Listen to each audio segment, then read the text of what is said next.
All right, ladies and gentlemen, we're back. We're live, and we're taking your phone calls. It's on the Steve Malzberg Show, 877 News. I had to think of my name for a second. 877 Newsmax, 877-639-7629. Let's go first to Heber Springs, Arkansas, and say hello to Linda. Hey, Linda. Steve. How are you? I'm fine. Good. I wish you were on twice. I miss you not being on twice.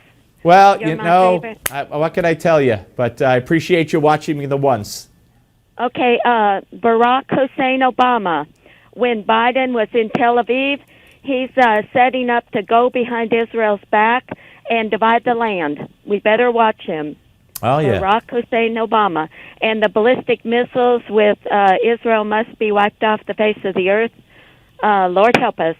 And let's see, also, the people that are going behind Trump, business as usual, they like their companies. If Hillary stays in power, they're just as happy as if she's not in power. Yeah. Business as usual. That's true, Linda. I thank you very much for the call. Thank you very much for watching, and please tell your friends. No, that's absolutely true.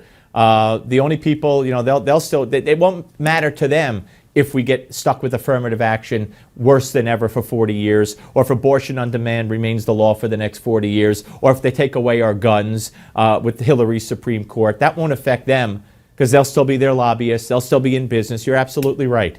Absolutely right. Sam is next from Taylorsville, North Carolina. Hey, Sam. Hey, Steve. How are you doing? Fine. How are you, sir? Thanks for calling. Doing great. I was like to say something about Mitch McConnell. Yeah. He's the biggest hypocrite I've ever seen. Him talking about wanting the American people to decide who is going to nominate the next justice. Why don't he shut his mouth and open his ears and listen to what the American people are saying? You're absolutely right. You're referring to the fact that he was elected in a landslide. They took over the House. They took over the Senate. He was the majority leader and did nothing. Is that what you're referring to?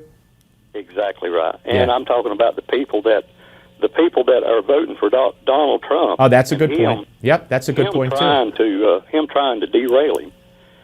And one thing about Hillary Clinton, you know, I know the FBI is trying to build a case against her, but you know they've had a slam dunk case against her since her second release of emails of conspiracy. Her staff said, we can't send you these documents because they are classified, you know, either top secret, secret, confidential, whatever.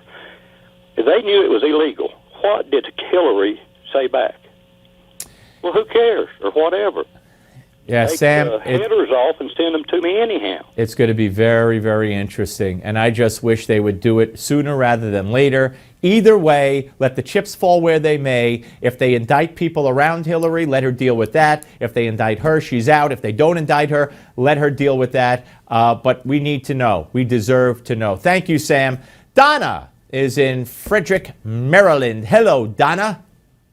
Hi, Steve. It's a privilege to catch up with you today. Thank you. I think you're doing an amazing show. And I want to say, with respect to Donald Trump, he sounds more presidential when he speaks each and every time. He truly is a patriot. And I think when it comes to the establishment, they're going to be fooled by how people are turning towards Trump. Because between the Democrats and those in power in the RNC, the more they do to discredit Trump, the more people turn towards Trump. I wish Trump and Ted Cruz would form an alliance. That would fix them, but good. Well, you heard Roger address two of the points you mentioned. One, it's kind of hard to appoint someone to VP or the Supreme Court who you've called a congenital liar. And number two, I just think you're right. He addressed the Pocahontas, as he called her, Elizabeth Warren, that she should get a thank you card along with the Pope and Vicente Fox and everyone else, Mitt Romney, who has tried to derail Trump, but it's backfired and it's only made him stronger. Thank you, Donna. And one more thing. When the polls show that Donald Trump wouldn't beat Hillary and Donald Trump, people are afraid to tell pollsters they're voting for Donald Trump. Some are. The panel is next. Don't miss it.